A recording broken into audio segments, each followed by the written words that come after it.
अध्याय 4 अंधेर नगरी। भारतेंदु हरिश्चंद्र द्वारा लिखित अंधेर नगरी हास्य प्रधान एकांकी है। प्रस्तुत एकांकी को लेखक ने समाज में फैली अव्यवस्था को ध्यान में रखकर लिखा है। मूर्ख राजा के राज्य में नागरिकों की कष्टप्रद स्थिति को अत्यंत रोचक ढंग से प्रस्तुत किया गया है।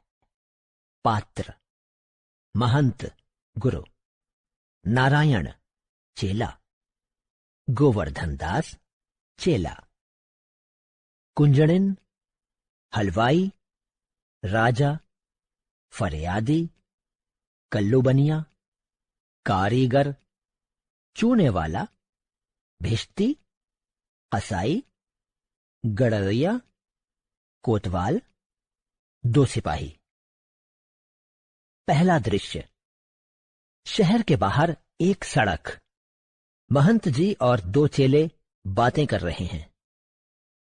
महंत: बच्चा नारायण दास, यह नगर तो दूर से बड़ा सुंदर दिखाई पड़ता है। देख, कुछ भिक्षा मिले तो ईश्वर को भोग लगाएं।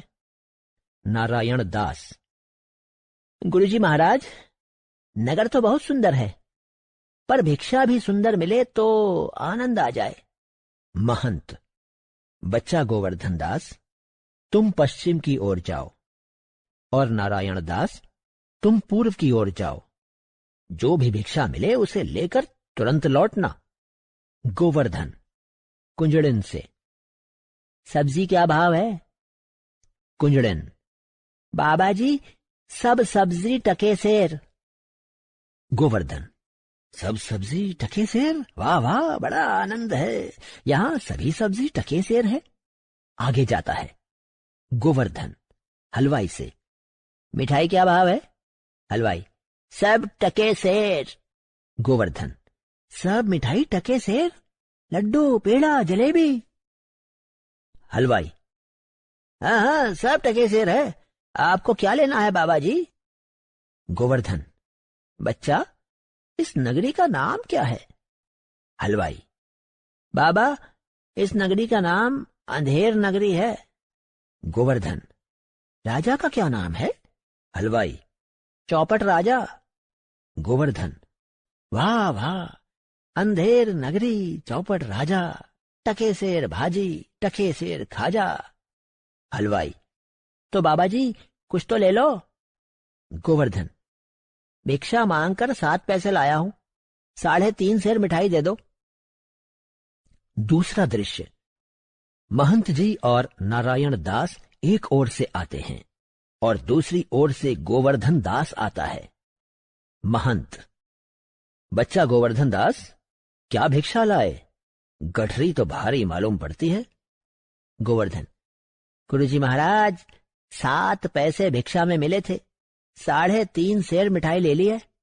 महंत: बच्चा, नारायण दास ने मुझसे कहा था कि यहां सब चीजें टके सेर मिलती हैं, तो मैंने इसकी बात पर विश्वास नहीं किया था। बच्चा, ये कौन सी नगरी है और इसका राजा कौन है, जहां टके सेर सब्जी और टके सेर खाजा मिलता है? गोवर्धन: अंधेर नगरी, चौपट राजा, टके सेर भाजी, टके सेर खाजा। महंत: तो बच्चा, ऐसी नगरी में रहना नहीं ठीक, जहां टके सेर सब्जी और टके सेर खाजा बिकता है। मैं तो इस नगरी में अब एक दिन भी नहीं रहूंगा। गोवर्धन: गुरुजी रुकिए, यहाँ भिक्षा भी अच्छी मिलती है और सब कुछ सस्ता भी है, मौज करेंगे। महंत: देख, मेरी बात मान, नहीं तो बाद में पछताएगा। मैं तो इस नगरी से जा रहा हूं, पर तुम अपना ध्यान रखना। कभी संकट पड़े तो मुझे याद करना। गोवर्धन: प्रणाम गुरुजी। महंत का नारायण दास के साथ प्रस्थान। तीसरा दृश्य: राजा, मंत्री और नौकर लोग सब यथास्थान बैठे हैं। पर्दे के पीछे से दुहाई है की आवाज सुनाई पड़ती है। राजा: कौन चिल्लाता है? उसे बुलाओ तो। फरियादी: दुहाई महाराज, दुहाई। राजा: बोलो, क्या हुआ? फरियादी। महाराज, कल्लू बनिए की दीवार गिर पड़ी, सो मेरी बकरी उसके नीचे दब गई, न्याय हो। राजा, क्यों रे बनिए, इसकी बकरी क्यों दबकर मर गई? कल्लू, महाराज, मेरा कुछ दोष नहीं, कारीगर ने ऐसी दीवार बनाई कि गिर पड़ी। राजा, अच्छा, कल्लू को छोड़ दो, कारीगर को पकड़ लाओ। कल्लू जाता है, लोग कारीगर को पकड़ लाते हैं। राजा, क्यों कारीगर, इसकी बकरी कैसे मर गई? कारीगर, महाराज, चूने वाले ने चूना ऐसा खराब बनाया कि दीवार गिर पड़ी। राजा, अच्छा, उस चूने वाले को बुलाओ। कारीगर चला जाता है, चूने वाला पकड़कर लाया जाता है। राजा, क्यों चूने वाले, इसकी बकरी कैसे मर गई? चूने वाला, महाराज, भिश्ती ने चूने में पानी ज्यादा डाल दिया, जिससे दीवार कमजोर हो गई। राजा, तो भिश्ती को पकड़ लाओ। भिश्ती को लाया जाता है। राजा, क्यों भिश्ती, इतना पानी क्यों डाल दिया कि दीवार गिर पड़ी और बकरी दब गई? भिश्ती, महाराज, मेरा कोई कसूर नहीं, कसाई ने मशक इतनी बड़ी बना दी थी कि उसमें पानी ज्यादा आता है। राजा, अच्छा, कसाई को लाओ, भिश्ती को निकालो। लोग कसाई को पकड़ लाते हैं। राजा, क्यों रे कसाई, तूने ऐसी मशक क्यों बनाई?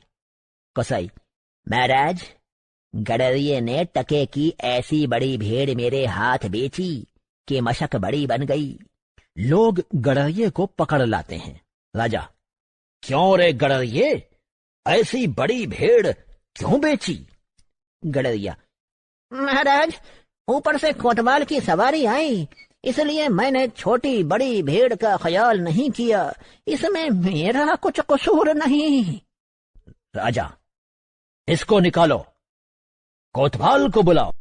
कोतवाल को पकड़कर लाया जाता है।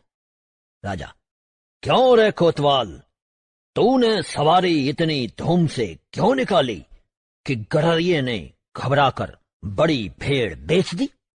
कोतवाल, महाराज, मेरा कोई कसूर नहीं। राजा, ले जाओ, कोतवाल को अभी फांसी पर चढ़ा दो। चौथा दृश्य, गोवर्धन मिठाई खा रहा है। गोवर्धन, गुरुजी ने तो नाहक यहाँ रहने को मना किया था। आहा, माना कि इस देश के लोग बड़े अजीब हैं, पर अपना क्या, हमें राज और राजकाज से क्या लेना देना? पहला सिपाही, चल बे, मिठाई खा खाकर मोटा हो गया है, आज मजा आएगा। गोवर्धन घबरा कर, ये आफत कहाँ से आई? अरे भाई, मैंने तुम्हारा क्या बिगाड़ा है जो मुझे पकड़ते हो? दूसरा सिपाही, आप मोटे हैं इसलिए फांसी होगी। गोवर्धन, मोटा होने पर फांसी, ये कहाँ का न्याय है? अरे, साधु संतों से मजाक नहीं करना चाहिए। पहला सिपाही, जब सूली पर चढ़ जाओगे तब मालूम होगा कि फांसी है या मजाक। सीधी तरह चलते हो या घसीट कर ले चले? गोवर्धन, बात क्या है जो एक फकीर को फांसी देते हो? मैंने क्या गलती की है? पहला सिपाही, बात यह है कि कल कोतवाल को फांसी का हुक्म हुआ था। अच्छा। जब फांसी देने जा रहे थे तो फांसी का फंदा बड़ा निकला, क्योंकि कोतवाल साहब दुबले हैं। तो हम लोगों ने यह बात महाराज से कही। इस पर हुक्म हुआ कि किसी मोटे आदमी को फांसी दे दो, क्योंकि बकरी मरने के अपराध में किसी न किसी को सजा होनी जरूरी है, नहीं तो सही न्याय नहीं होगा। गोवर्धन, ईश्वर मुझे बचाओ, अरे मैं बिना कसूर मारा जा रहा हूँ, अरे ये बड़ा अन्याय है, अरे अरे गुरुजी का कहा नहीं माना, आज उसी का फल मुझे भोगना पड़ रहा है। गुरुजी कहाँ है आप? अरे मैं बिना अपराध मारा जा रहा हूँ, गुरुजी गुरुजी। गोवर्धन दास चिल्लाता है। सिपाही उसे पकड़कर ले जाते हैं। गोवर्धन, अरे मुझ बेकसूर को फांसी देते हो? अरे भाइयों, कुछ तो ईश्वर का ख्याल करो।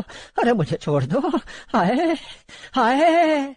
पहला सिपाही, अरे चुप रह, राजा का हुक्म है, ये तेरा आखिरी समय है, ईश्वर का नाम ले, बेवजह क्यों शोर करता है? गोवर्धन, आए, मैंने गुरुजी का कहना नहीं माना, उसी का फल है। गुरुजी कहो, बचाओ गुरुजी। अरे अरे, ये तो सचमुच अंधेर नगरी है। महंत का प्रवेश। महंत, अरे बच्चा गोवर्धन दास, तेरी यह दशा है? गोवर्धन गुरुजी के हाथ जोड़कर, गुरुजी, दीवार के नीचे किसी की बकरी दब गई, जिसके लिए मुझे फांसी दी जा रही है। गुरुजी बचाइए। महंत, कोई चिंता नहीं, नारायण सब ठीक करेंगे। भौहें चढ़ाकर सिपाहियों से, सुनो, मुझे शिष्य को अंतिम उपदेश देने दो। तुम लोग जरा किनारे हो जाओ। देखो, मेरा कहना न मानोगे तो तुम्हारा भला न होगा। सिपाही, नहीं महाराज, हम लोग हट जाते हैं, आप जरूर उपदेश दीजिए। सिपाही हट जाते हैं। गुरुजी चेले के कान में कुछ कहते हैं। गोवर्धन, तब तो गुरुजी हम अभी फांसी चढ़ेंगे। महंत, नहीं बच्चा, हम बूढ़े हुए, हमको चढ़ने दो। मैंने तुम्हें इतना समझाया, फिर भी नहीं मानते। गोवर्धन, स्वर्ग जाने में बूढ़ा क्या और जवान क्या, आप तो सिद्ध हैं। आपको स्वर्ग नरक से क्या, मुझे फांसी पर चढ़ने दीजिए। इस प्रकार दोनों बहस करते हैं। सिपाही हैरान होते हैं। राजा, मंत्री और कोतवाल आते हैं। राजा, ये क्या गोलमाल है? सिपाही, महाराज, चेला कहता है मैं फांसी पर चढ़ूंगा, गुरु कहता है मैं फांसी पर चढ़ूंगा, कुछ मालूम नहीं पड़ता क्या बात है। राजा गुरुजी से, बाबा जी, आप क्यों फांसी पर चढ़ना चाहते हैं? महंत, महाराज, इस समय ऐसी शुभ घड़ी है कि जो मरेगा सीधा स्वर्ग जाएगा। मंत्री, तब तो हम ही फांसी पर चढ़ेंगे। गोवर्धन, नहीं, हमको आदेश है। कोतवाल, हम लटकेंगे, हमारे कारण तो दीवार गिरी। राजा, चुप रहो सब लोग, राजा के जीते जी कोई और स्वर्ग नहीं जा सकता है। हमको फांसी पर चढ़ाओ, जल्दी जल्दी। लोग राजा को फांसी पर लटका देते हैं। महंत चेले को खींचते हुए दूसरी तरफ भगा ले जाते हैं। लेखक भारतेंदु हरिश्चंद्र। अध्याय